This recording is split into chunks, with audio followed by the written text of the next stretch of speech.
¿Qué es lo que hemos deducido, hemos enseñado acerca de la mentalidad espiritual?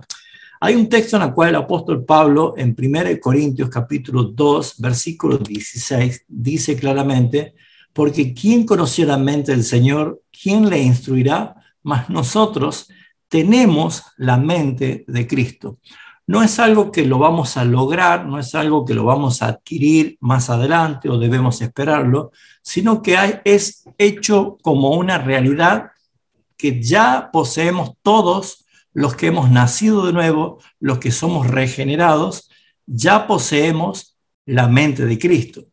Y seguramente usted, hermano y hermana, como me ha pasado a mí, muchas veces decimos, yo sí creo que tengo la mente de Cristo, pero ¿por qué no puedo vivir la mente de Cristo? ¿Por qué me cuesta? ¿Por qué todavía me veo motivado y movido por la mente carnal? ¿Por qué me veo muchas veces movido por esta mentalidad humana, terrenal? Entonces es cuando necesitamos entender que tener y poseer no es lo mismo que desarrollar, ¿sí? Yo puedo tener en el Banco de la Nación Argentina una cuenta a mi nombre con una cantidad de millones de pesos o de dólares, pero yo puedo estar afuera del banco estirando mi mano, mendigando como que me den una moneda. Yo sé que tengo toda esa herencia o ese capital en el banco, pero yo no acudo allí, sino que estoy buscando un recurso que la cual no tiene mucho sentido. Eso es lo que pasaría inmediatamente cuando nosotros realmente creemos que tenemos la mente de Cristo, pero pareciera ser que nosotros seguimos dominados por la mente carnal, la mente natural, la mente humana, la mente entenebrecida o la mente caída que todos nosotros tenemos. Entonces, la materia, mentalidad espiritual, es cómo poder desarrollar la mentalidad de Cristo, cómo poder desarrollar la mentalidad espiritual. Y es algo que seguramente se lo puede notar y que visiblemente se lo puede ver como fruto y la manifestación del desarrollo de la mente de Cristo, que ya la poseemos en cada una de nuestras vidas. Entonces, para esto nosotros debemos ver que habíamos hecho mención acerca de lo que son la necesidad de cambiar. ¿Por qué todos necesitamos cambiar? Porque seguramente cuando decimos, si yo poseo la mente de Cristo, ¿por qué hago lo que hago? ¿Por qué no hago lo que tengo que hacer? ¿O por qué sigo haciendo cosas que no debería hacer? Entonces, si alguien te preguntara, ¿querés cambiar? La invitación a querer cambiar naturalmente es cambiar para bien. Ninguno, absolutamente nadie quiere cambiar para algo peor. Si tenemos la oportunidad de cambiar, inmediatamente nosotros vamos a identificar la necesidad de un cambio pensando en algo mejor que nos puede pasar. Por ejemplo, si quiero cambiar mi casa, yo voy a aspirar a una casa mejor que la que vivo, no una peor, sino siempre voy a buscar algo mejor. Y si vamos al aspecto personal, yo puedo decir, sí, la verdad que yo quiero cambiar cosas en mí. Quiero cambiar mi mal carácter, quiero cambiar, qué sé yo, las malas amistades, quiero cambiar la manera de los hábitos malos y equivocados que tengo. Entonces la pregunta es, ¿qué es cambiar? ¿Qué es cambiar? Si yo tengo que cambiar, ¿qué es cambiar? Y si tuviera que responder esa pregunta, la pregunta también sería, ¿cómo harías esos cambios? Si identificamos cambiar. Por ejemplo, una de las cosas que necesitamos es que para poder desarrollar mentalidad espiritual, lo primero que tenemos que aprender es a cambiar nuestra manera de cambiar. Tenemos que aprender a cambiar nuestra manera de cambiar. ¿Por qué? Porque nosotros somos muy rápidos a cambiar superficialmente y nunca analizamos verdaderamente cuál es el motivo del por qué hacemos todas las cosas. Así que cambiar, alguien podría decir, cambiar para mí sería no mirar tal vez cosas prohibidas o pornografía, ¿sí? Algunos están atados a esto, entonces para mí eso sería cambiar. Para otro día cambiar para mí sería, qué sé yo, bajar de peso. Estoy en sobrepeso y quiero hacer dieta y quiero cambiar. Otro diría yo cambiar, que tal vez sería no gritar a mi esposa o a mis hijos o no estar enojado todo el tiempo, ¿sí? Porque reconocemos cosas que no nos gustan, pero que en verdad nosotros queremos cambiar. Entonces, la pregunta ¿es necesario espiritualizar las cosas para decir que tengo que cambiar? Bueno, si nosotros vemos la vida y la historia del libro de Jonás, la historia de Jonás, tal vez uno podría descubrir algo que nos desconcierta, algo desconcertante, pero es que es algo serio también, porque realmente es posible, Jonás nos demuestra que es posible obedecer sin cambiar. Por ejemplo, es posible hablarles a otros del amor de Dios, pero yo sin sentir amor por esas personas. Es posible hacer obras espirituales sin que yo sea una persona espiritual. Es posible cambiar nuestras acciones externas, pero nunca cambio realmente los deseos internos que tengo en mi corazón. Entonces ustedes verán, por ejemplo, si yo no estoy teniendo una vida de oración y quiero ser una persona más de oración, fíjense en ustedes que, por ejemplo, las personas musulmanas, ellos tienen una hora para orar y oran 5 veces por día y ellos estén donde estén, ellos van a postrarse a orar y podríamos decir que oran más que nosotros o mejor que nosotros. Ahora, no necesita una espiritualidad para hacer algo que lo hace por exigencia. Tal vez nosotros decimos, la verdad es que yo no estoy ofrendando como debería ofrendar, no estoy mostrando generosidad y me gustaría hacerlo. Bueno, estoy enfocando un cambio superficial. ¿Por qué? Porque tal vez hay una persona del Opus Dei o una persona testigo de Jehová o otra persona que a lo mejor no es cristiano, pero seguramente puede hacer grandes contribuciones a fundaciones, a empresas, a hogares de niños, y no necesariamente se necesita una espiritualidad. No sé si me estoy haciendo entender. Si decimos yo necesito evangelizar y necesito salir y llevar el evangelio de Jesucristo, bueno, ustedes habrán visto que los testigos de Jehová y los mormones nos llevan mucha más ganancia o ganan el concurso a ver quién golpea más puertas, ¿no es cierto? Que nosotros prácticamente no es nuestra forma de hacerlo. Entonces la pregunta es, ¿se puede hacer cosas espirituales sin ser espirituales? Sí. Y una de las cosas que habíamos visto nosotros inicialmente en la introducción era tomando el ejemplo de Mateo capítulo 6. Y Jesús da en este sermón del monte, de Mateo capítulo 6, da prácticamente en la tecla, apunta directamente a un principal problema que se está manifestando en el corazón del fariseo o de aquel que quiere simplemente hacer algo superficialmente sin ver realmente cuál es la motivación. Mateo capítulo 6, versículo 1 dice, Jesús dijo, guardaos de hacer vuestra justicia delante de los hombres para ser vistos por ellos. En otras palabras, Jesús está diciendo, no estén tan rápidos de hacer cosas para ser vistos por los demás.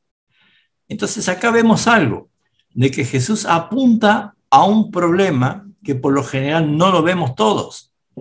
¿Cuál es nuestra motivación del por qué hacemos las cosas? Entonces Jesús dice, tengan cuidado de hacer ustedes obras de justicia delante de los hombres solamente para ser visto por ellos. De otra manera no tendréis recompensa de vuestro Padre que está en los cielos. Y menciona 3 cosas importantes en este capítulo 6. Primero dice, cuando des limosnas o cuando des ofrenda, no hagas tocar trompeta delante de ti como hacen los hipócritas en las sinagogas y en las calles. ¿Para qué cosa? Para ser alabados por los hombres. De cierto digo que ya tienen su recompensa, mas tú, cuando des limosna, no sepa a tu izquierda lo que hace tu derecha, para que sea tu limosna en secreto y tu Padre que ve en secreto te recompensará en público. ¿Cuál es la acción justa acá? La generosidad de la ofrenda. ¿Cuál es el problema? Que lo hacen con una motivación equivocada. ¿Cuál es la motivación? Para ser visto por los hombres. No lo hacen para que Dios, que está en lo secreto, recompense en lo secreto. Desde el versículo 5, Jesús entra a otro plano, también muy importante. Dice, y cuando ores, no seas como los hipócritas, porque ellos aman el orar de pie en las sinagogas y en las calles. ¿Para qué? Dice otra vez, ahí lo vuelvo a resaltar, para ser vistos. O sea, ¿está mal dar limosnas, ofrendas? No. ¿Está mal orar? No. Y más abajo va a hablar del ayuno. ¿Está mal ayunar? No. Ese no es el problema. El problema es cuál es la motivación con que hago las cosas. ¿Por qué predico? ¿Por qué oro? ¿Por qué quiero enseñar a otros? ¿Por qué quiero cantar alabanzas? ¿Por qué quiero ser un músico en la iglesia? ¿Por qué quiero ser misionero? ¿Por qué quiero salir a predicar en la calle el evangelio? ¿Por qué quiero tener un programa de televisión para predicar a Cristo, un programa de radio para predicar a Cristo? ¿Eso está mal? No. El problema está en que lo que Dios ve no ve lo que vemos nosotros. Lo que Dios ve, ve qué es lo que nos motiva realmente a hacer las cosas. Por eso es que los cambios no deben ser superficiales, los cambios deben ser realmente de raíces, lo más profundo de nosotros, para que entonces primeramente sepamos cuál es la motivación del por qué hacemos. Entonces, Jesús está diciendo exactamente lo mismo en el capítulo 6, en el caso del ayuno, cuando dice el versículo 16, y cuando ayunéis, no seáis austeros como los hipócritas, porque ellos demudan su rostro para mostrar a los hombres que ayunan. O sea, otra vez, apariencia es mostrar, es ser vistos. Ese es un gran y un principal problema porque las cosas que está haciendo Jesús referencia acá están muy conectadas con lo que hemos visto la segunda clase, creo que es, cómo funciona nuestro corazón, ¿sí?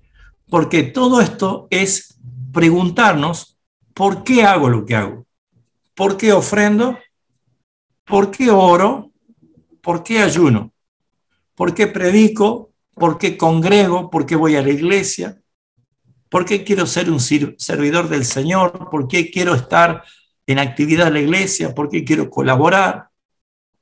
O sea que la pregunta saludable para empezar a desarrollar la mentalidad espiritual es que yo debo saber qué es lo que me motiva a hacer lo que hago.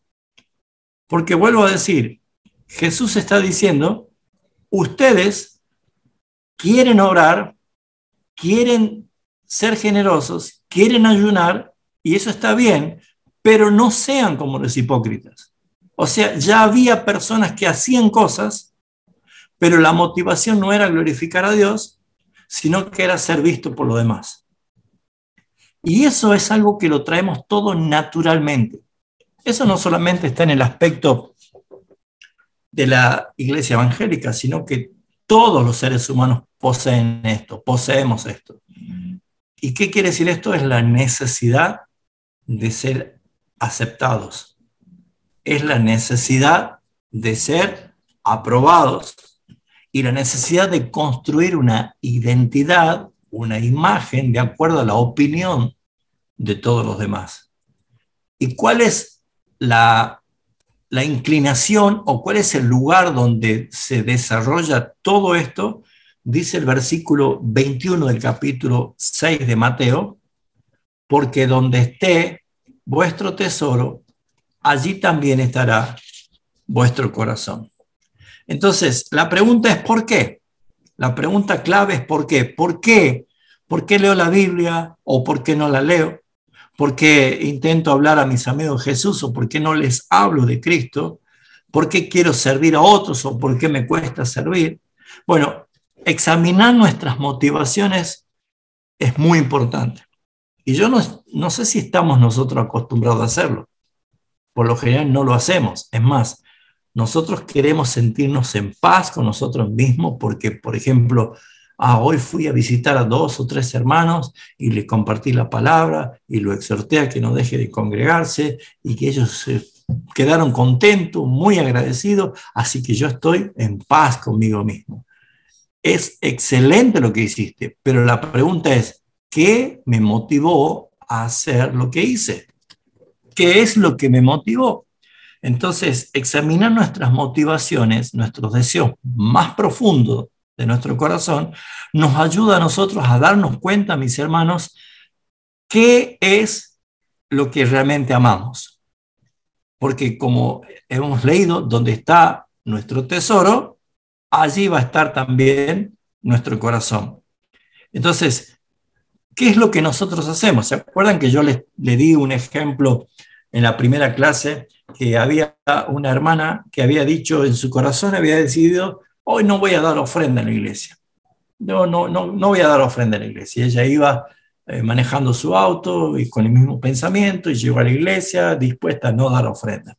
Y mientras estaba desarrollándose la reunión, ella estaba con ese pensamiento y justo ese momento dice que iban a levantar una ofrenda especial de amor para una iglesia hermana que había sufrido una catástrofe y necesitaban que los hermanos expresen generosamente una ofrenda de amor.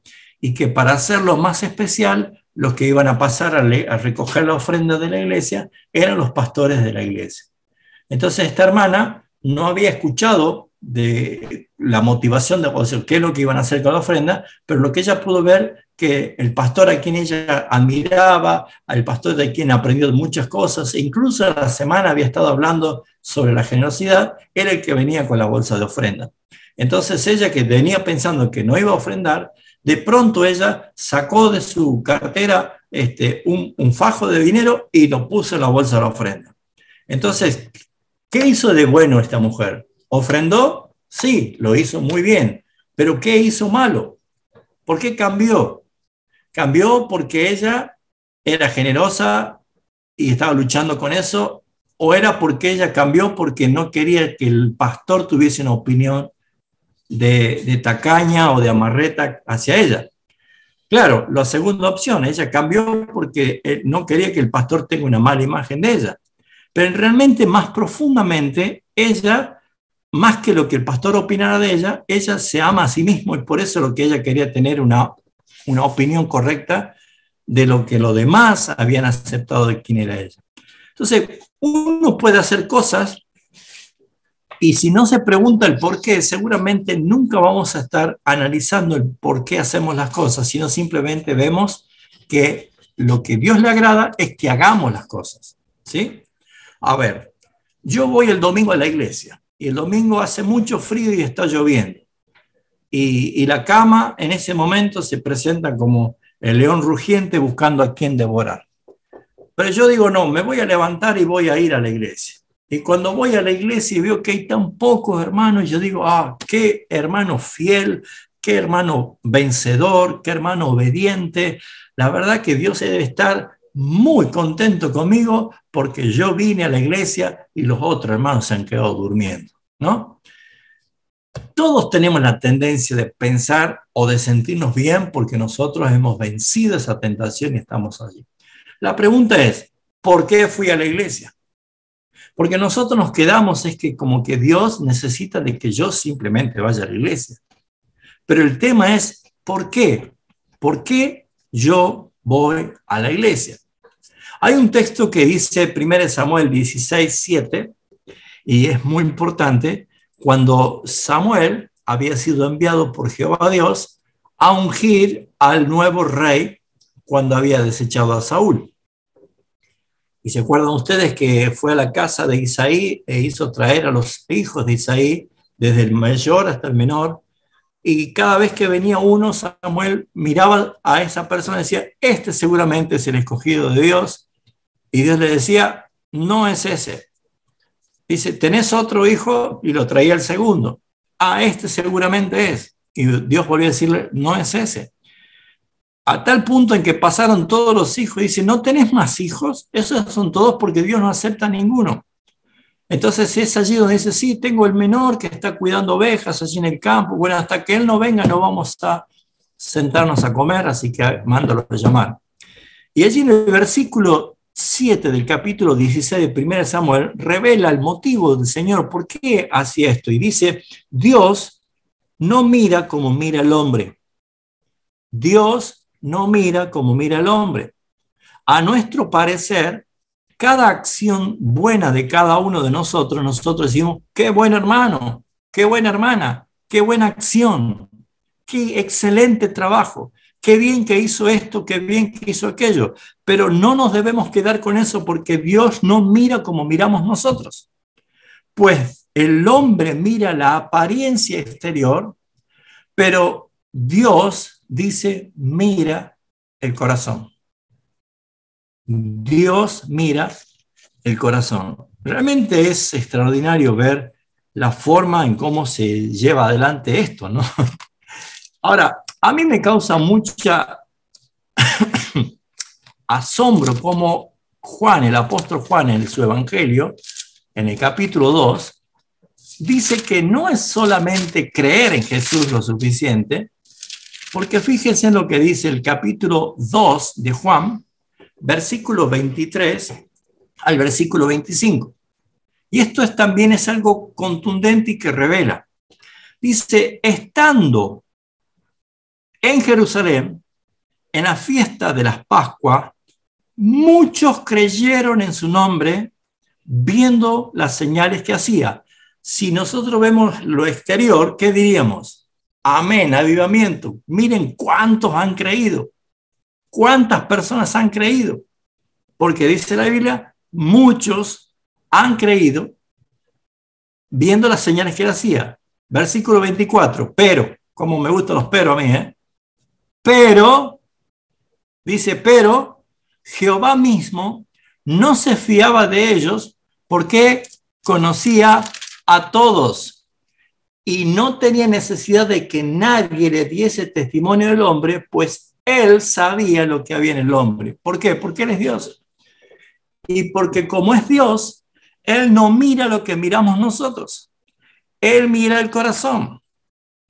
¿Y dónde está mi corazón? ¿Dónde esté tu tesoro? Donde esté tu tesoro, allí estará tu corazón.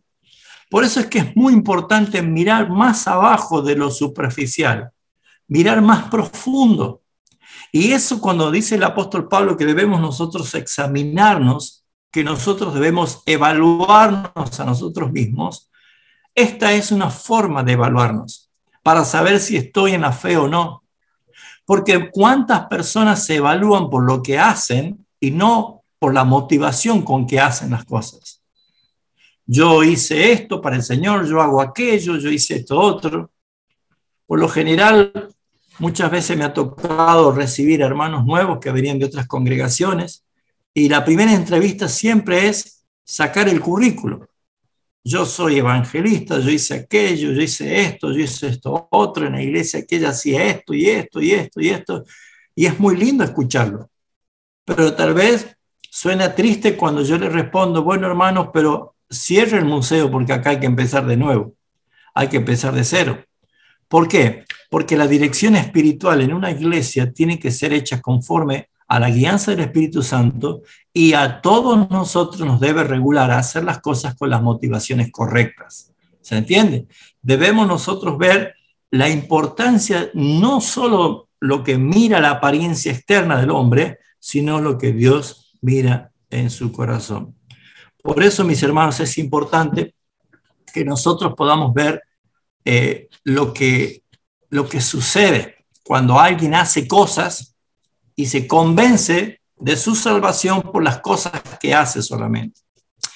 Hay algo que me entristece mucho en este Sermón del Monte, si volvemos a Mateo capítulo 6, es cuando llegamos al capítulo 7, y allí en el versículo 21, ya casi al final del capítulo, esa etapa ya de desenlace, podría decir que es algo que entristece, porque examinarnos a nosotros mismos es una necesidad, porque muchos creyentes, muchas personas solamente quedan convencidos de su salvación por la evaluación de lo bueno que hacen. Yo hago esto, entonces soy bueno. Yo predico todos los días a alguien del Evangelio, entonces soy bueno. Yo no falto nunca a la iglesia, entonces soy bueno. Yo doy mis ofrendas, oro y ayuno, así que soy bueno. Yo soy una persona que tengo un buen testimonio en el barrio, en el trabajo, así que soy bueno. Todas esas cosas son buenas, pero ¿cuáles son las motivaciones?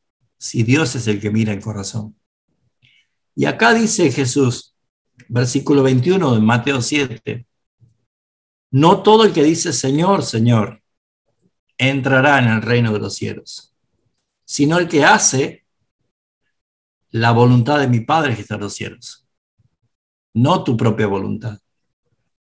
Y lo más triste, lo que me entristece mucho a mí, es que dice el versículo 22, muchos. No dice pocos, no dice algunos, dice muchos. Muchos me dirán en aquel día, Señor, Señor, ¿no profetizamos en tu nombre? ¿Y no echamos fuera demonios en tu nombre? ¿Hicimos muchos milagros? Como verán, ese día es un día de gran sorpresa. Es una gran sorpresa que puede exponernos a cualquiera de nosotros que estamos aquí si no evaluamos nuestras vidas realmente a la luz de las Escrituras para entender el por qué hago las cosas. ¿Saben cuántos hermanos en muchas congregaciones llegaron desde la puerta de la iglesia a ser casi los futuros pastores simplemente por poner dinero? ¿Saben cuántas personas han llegado a aspirar a lugares de eminencia dentro de la iglesia, socavando las autoridades de otros y haciendo la tarea de Absalón? Yo soy mejor que el pastor, yo soy mejor que aquella persona. ¿Saben cuántas personas han hecho en la iglesia su propia plataforma a través de las falsas obras de caridad, de ayuda, de visitación, de que se importan por los hermanos? Pero en realidad todo ha sido un acting exterior, una expresión exterior, la cual, vuelvo a decir, Dios no mira, lo vuelvo a repetir, Dios no mira lo que vemos nosotros. Dios no mira absolutamente nada de lo que nosotros hacemos exteriormente. La mirada de Dios está donde nosotros no ponemos nuestra mirada, es en las motivaciones del corazón. ¿Qué es lo que hago y por qué lo hago?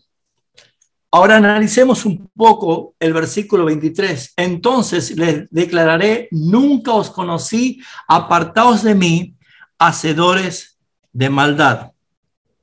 Esto es algo que nos lleva a nosotros a ver un contexto inminente.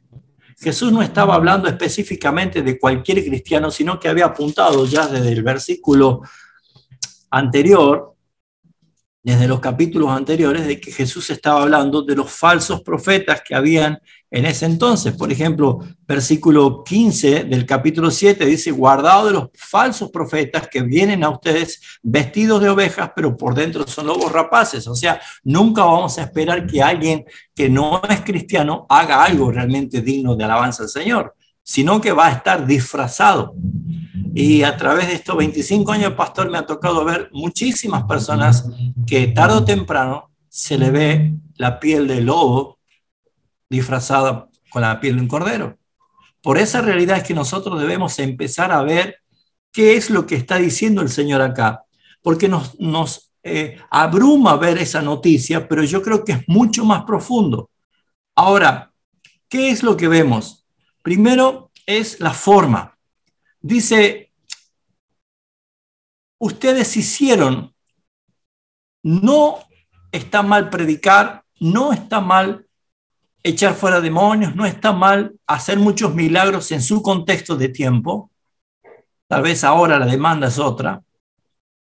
Lo que está mal es la forma, cómo lo hicieron. Y fíjense en que dice, no hicieron la voluntad de mi Padre que está en los cielos. Entonces, yo no puedo dejar pasar esto que me entristece, porque dice, muchos tendrán este problema. Esta palabra mucho realmente rompe el corazón a un libro que dice El Pastor Reformado de Richard Baxter. No sé si alguno lo leyó, pero es un libro muy fuerte en el cual incluso dice, debe ser muy duro irse al infierno desde la banca de una iglesia, pero mucho más duro irse detrás de un púlpito, haciendo referencia al ten cuidado de ti mismo. Y saben, hermanos, no es la idea para nosotros en ningún aspecto generar terror ni temor, sino simplemente desarrollar la mentalidad espiritual sabiendo que el espíritu acomoda lo espiritual, todo lo que conforme a la voluntad de Dios ha sido revelado. O sea, como dice Pablo en Efesios, hemos sido nosotros salvados para que andemos en buenas obras, las obras que Dios Padre ha preparado de antemano para que nosotros andemos por ellas. No nuestras buenas obras, sino las buenas obras del Padre. Hemos sido llamados para obedecer. Por eso es que, especialmente cuando hablamos de muchos, no está hablando de gente atea, gente seguidora de Satanás, o budista, o tarotista, o hinduista, o gnóstico, sino que está diciendo a personas que profesan ser cristianos, personas que estaban convencidos de que el día del Señor iban a ser recibidos. Y esto es lo que debemos nosotros afirmar nuestra fe en el Señor, que esa enorme sorpresa se lleva a cabo muchas veces porque no por las cosas que hacen, sino el por qué hacen las cosas como hacen. Y Jesús ya lo venía diciendo, tengan cuidado, guárdense de hacer cosas solamente para ser vistos por los demás. ¿Ustedes quieren recompensa del Padre? Bueno, hagan las cosas conforme a la voluntad del Padre. Y eso es importante. ¿Se acuerdan que antes de que yo entre en esta licencia, había predicado sobre Jeremías 2:13 y dice, 2 males ha hecho mi pueblo. Primero, me dejaron a mí, fuente de aguas vivas. Y número 2, cavaron para sí cisternas rotas que no contienen agua. Dios no estaba acusando al pueblo de tener sed. El problema no era tener sed, sino era que no fueron a Dios la fuente de agua viva, sino que se cavaron su propia cisterna. Acá el punto es que se reemplaza lo que Dios quiere hacer en nosotros a través de las cosas nuevas que nosotros queremos hacer. Y esta es la mentira que viene desde el Edén. Por eso es que nosotros debemos aprender a ver cómo funciona nuestro corazón. Y esa ha sido la segunda clase, que es la última que vimos. ¿Qué es el corazón? ¿Sí? ¿Qué es el corazón? ¿Por qué una persona actúa como actúa? ¿Por qué una persona miente a otra persona o recurre a la mentira como una solución para salir de un problema difícil? ¿Por qué una persona tal vez se ve movido a inconscientemente vestirse provocativo como para llamar la atención a otras personas si no tengo intenciones yo de cometer adulterio? ¿Pero por qué lo hago? ¿O por qué simplemente voy tal vez a la iglesia a mostrar una apariencia de santidad, de piedad, y seguramente yo mismo estoy descalificándome durante la semana de cómo vivo? ¿Cuál es el problema? ¿Dónde está el punto acá? Nuestras acciones externas, hermanos, siempre están determinadas por los deseos internos. Y una de las cosas que nosotros podemos ver es que la Biblia revela claramente que el problema del corazón es el corazón del problema. El problema del corazón es el corazón del problema. ¿Por qué? Porque es el lugar donde habitan nuestros deseos más profundo. Ese lugar es al que nosotros llamamos corazón. Sí, mis hermanos. Ese lugar donde habitan nuestros deseos más profundos, ese lugar se llama corazón. Ahora, cuando yo había dado la introducción, le había resaltado lo siguiente: no es un problema de fábrica, ¿sí? Dios creó todas las cosas perfectas. Según Génesis 1, dice que Dios vio que todo lo que hizo era bueno en gran manera. En otras palabras, perfecto. Dios creó a Adán, perfecto. Y de Adán creó a Eva, perfecta. Ambos y toda la creación eran perfectos antes de la caída. Pero aún siendo perfectos, Dios nos hizo dependientes. Dios nos hizo necesitados. Por eso es que Dios, al haberlo hecho al hombre y a la mujer perfectas, no le hubiera dicho que tenían árboles frutales, semillas y animales para comer. ¿Por qué? porque si hubieran sido perfectos no hubieran tenido necesidad de comer, pero sin embargo eran perfectos necesitados. Necesitaban alimentarse, necesitaban beber, necesitaban tener desarrollo de una vida biológica, necesitaban ellos procrear, tener hijos, y obviamente necesitaban tener una vida social, pero principalmente tenían la necesidad de tener una relación con Dios, una relación divina. En otras palabras, Dios lo hizo perfecto, pero la caída que hizo imperfecto el hombre por causa del pecado no ha cambiado que la esencia del ser humano es un ser humano que desea, que necesita, que depende. Depende del sol, depende de la luna, depende del frío, depende del calor, depende del agua, depende del alimento.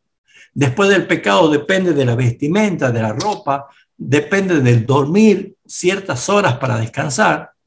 En otras palabras, a pesar del pecado, el hombre sigue siendo alguien que depende. ¿Y cuál es la forma en la cual nosotros creamos necesidad de algo? Es a través del corazón. Por ejemplo, si yo estoy empezando a sentir hambre, ¿no? Ya son, ¿qué hora? 9:53, casi las 10 de la noche. No sé si alguno ya ha comido, estoy diciendo, oye, ¿a qué hora va a terminar el pastor para comer una comida, ¿no? Una cena. Bueno, fíjense, si nosotros estamos ya en la hora de comer, nuestro organismo, nuestro ser, empieza a hacernos sentir la necesidad de comer.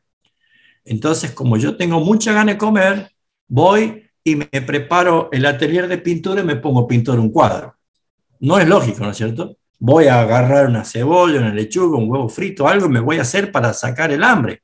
¿Por qué? Porque mi necesidad se ha manifestado. Ahora, ¿dónde nacen todos los deseos?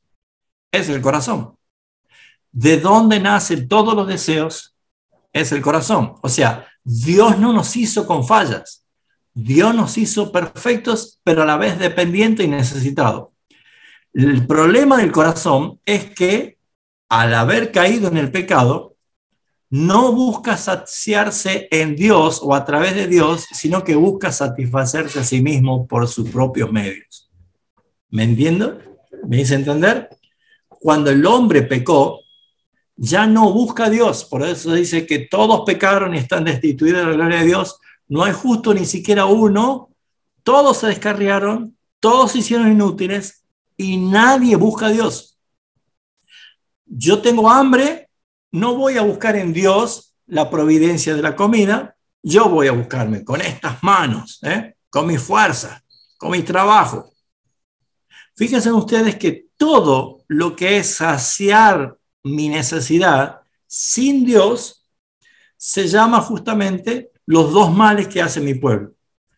Me desprecian a mí y cavan sus propias cisternas.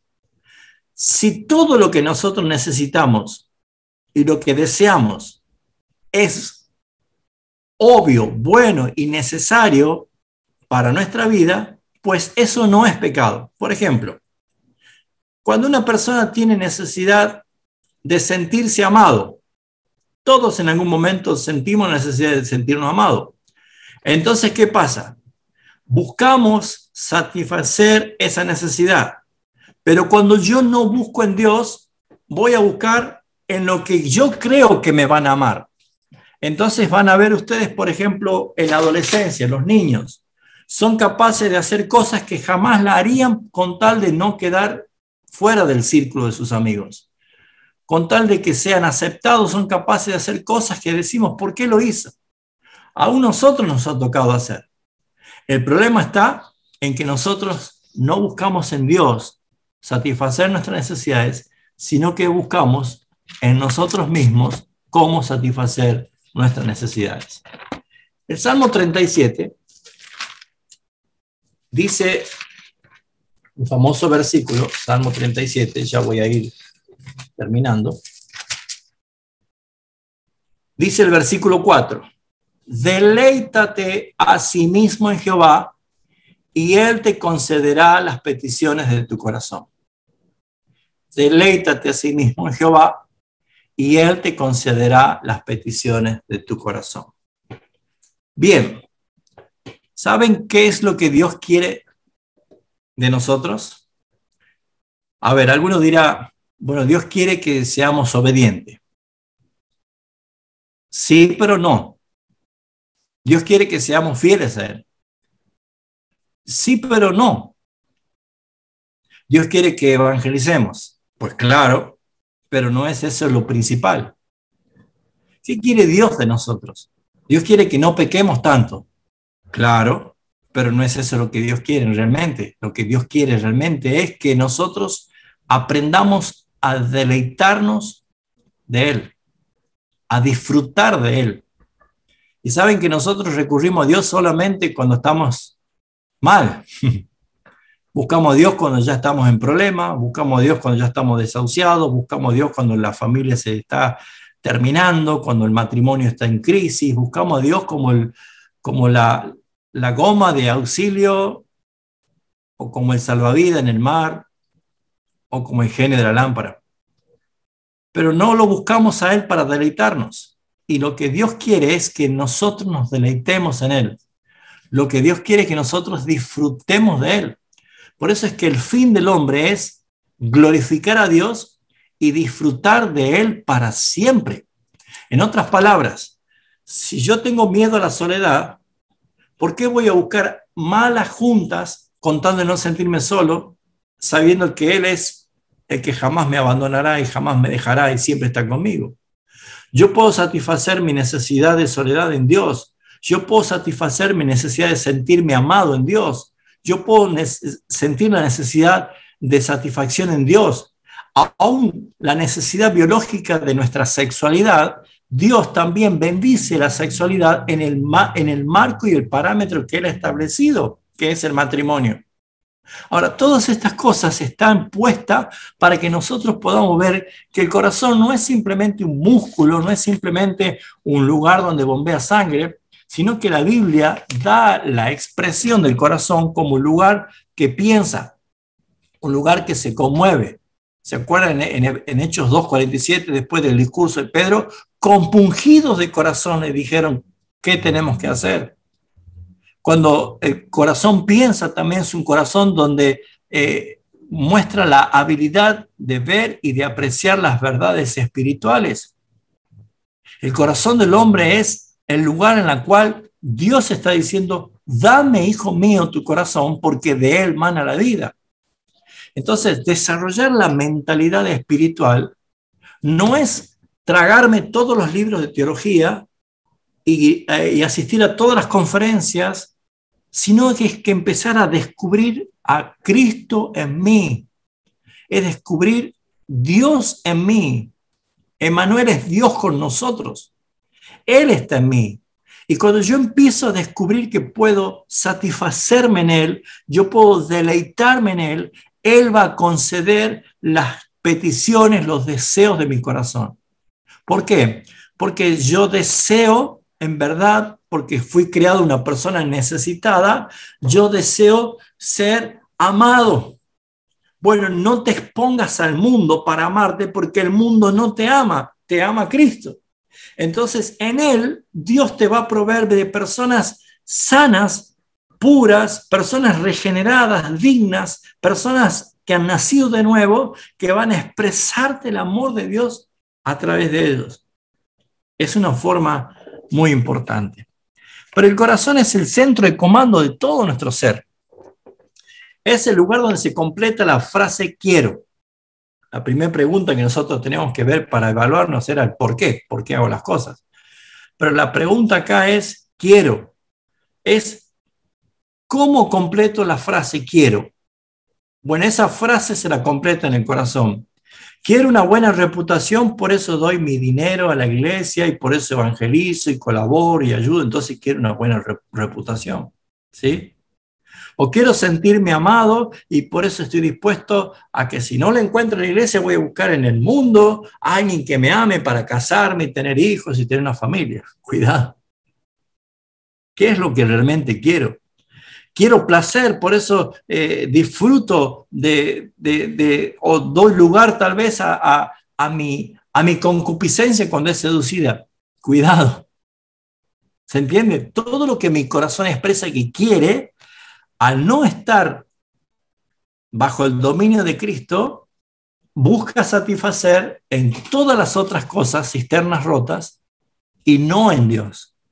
Pero aquel que tiene la mente de Cristo va a desarrollar una mentalidad espiritual en la cual va a poder entender que todo lo que necesita es vivir en Dios, vivir en Cristo y saber que las necesidades son suplidas por el mismo Señor.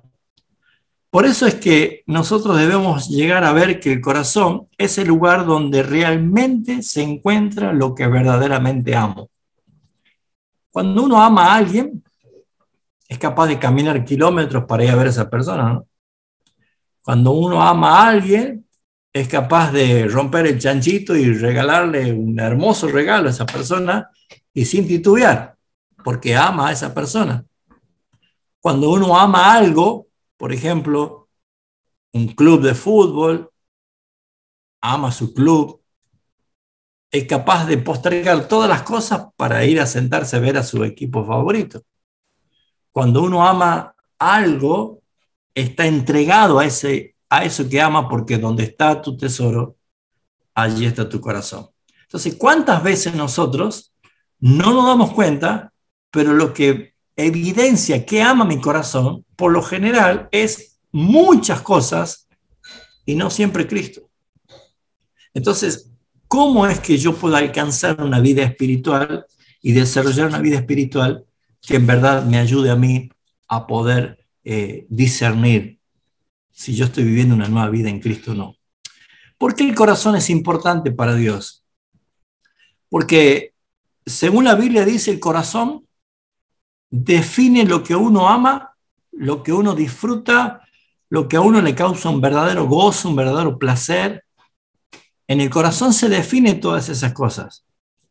Y en él también se encuentran las auténticas motivaciones del por qué nosotros hacemos lo que hacemos.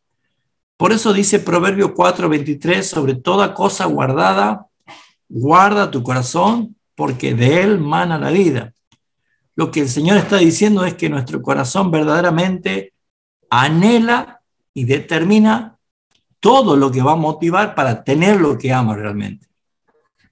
Entonces, como vamos a ir viendo en estas clases de estos miércoles, cómo poder desarrollar una mentalidad espiritual, vamos a empezar a darnos cuenta, hermanos, que hasta que no sea sustituido mi tesoro por un tesoro mayor, no voy a dejar de amar lo que ama mi corazón y rendirme lo que ama mi corazón. Pero cuando yo descubro a Cristo como mi mayor tesoro, esa parábola de la perla que estaba escondida en el campo, o ese tesoro escondido en el campo, dice Jesús que fue gozoso y vendió todo lo que tenía y fue a comprar ese campo porque allí estaba el tesoro. Y la palabra clave es gozoso. ¿Por qué? Porque ha encontrado algo de mayor valor. Esa realidad es la que nosotros vamos a ir viéndola, Dios mediante, por cada una de estas clases. Así que yo quería hacer hoy un breve resumen de las clases 1 y 2 para enfocarnos un poquito sobre cómo ir desarrollando esta mentalidad espiritual. Así que la próxima clase, Dios mediante, vamos a empezar a ver cómo funciona el amor. ¿Qué es lo que amo yo? ¿Por qué amo? ¿Qué es amar realmente? ¿Qué pasa cuando yo amo algo o a alguien? ¿Y cómo puede darse esta expresión de vida en mí? Luego vamos a ver qué pasa con la tentación, cómo yo puedo suplir esa tentación, cómo yo puedo ir librándome de esa tentación y qué es realmente la tentación cuando se da o se manifiesta en mi corazón. Entonces estas clases nos van a ir ayudando para poder ver cuál es la forma correcta de cambiar y cuál es la forma equivocada de cambiar, para que entonces recién empecemos a ver la identidad que nosotros vamos a ir teniendo en Cristo Jesús. ¿Queda claro? ¿Sí? Bueno, perdón que hice todo un resumen medio apretado, pero estas clases ya las vimos. Creo, Lucas, que están grabadas. Sí están grabadas, ¿no? Bueno, para aquellos que no la escucharon, las otras dos clases pasadas, la podemos subir al link al grupo para que los hermanos que no la vieron, no la escucharon las clases, las puedan escuchar. Caso que el otro miércoles, Dios mediante, ya entramos con la otra clase de cómo es el amor, cómo funciona el amor en nosotros que estamos experimentando una mentalidad espiritual. Así que bueno, ya están subidas, dice Lucas, ¿sí? Ya están subidas, así que ya, en todo caso, mañana vamos a pasar los links para que puedan los hermanos que no lo han visto poder verla y ponerse al día con las clases también. Bueno, vamos a orar y ya vamos a ir terminando. Gracias por su tiempo, hermano. La verdad que me gustó verlos y compartir con ustedes. Todavía tengo un poquito difónica la voz, pero ya me voy a ir poniendo bien. Así que vamos a orar, así el Señor nos permite poder cerrar esta parte y luego vamos a abrir los micrófonos para charlar un ratito y compartir algo y vamos cerrando. Padre bueno, queremos darte gracias, Señor, principalmente porque hemos recibido cuando hemos nacido de nuevo la mente de Cristo, Señor. Y tenemos ese tesoro en este vaso de barro. Pero aún, Señor, no lo hemos aprendido a explotarlo, a conocerlo o a disfrutarlo. Porque, Señor, así como tú amas al Padre y el Padre te ama a ti, tu palabra nos enseña que tanto tú como el Padre habitan en nosotros y que hacen morada en nosotros. Y por eso es que te pedimos que nos ayudes a vivir y a desarrollar esta mentalidad espiritual para darnos cuenta que una mentalidad espiritual desarrollada es madurez. Y un cristiano maduro está firme en medio de tiempos difíciles, Señor. Te agradezco por esta noche, por la oportunidad que tengo de compartir con mis hermanos. Te ruego que tú nos bendigas y que también podamos, Señor, ser edificados en todo momento. Bendice la reunión del domingo, Señor, que hay Santa Cena, que podamos deleitarnos en tu presencia, Señor, en el nombre de Cristo Jesús. Te alabo, te bendigo, Señor, en Cristo Jesús. Amén.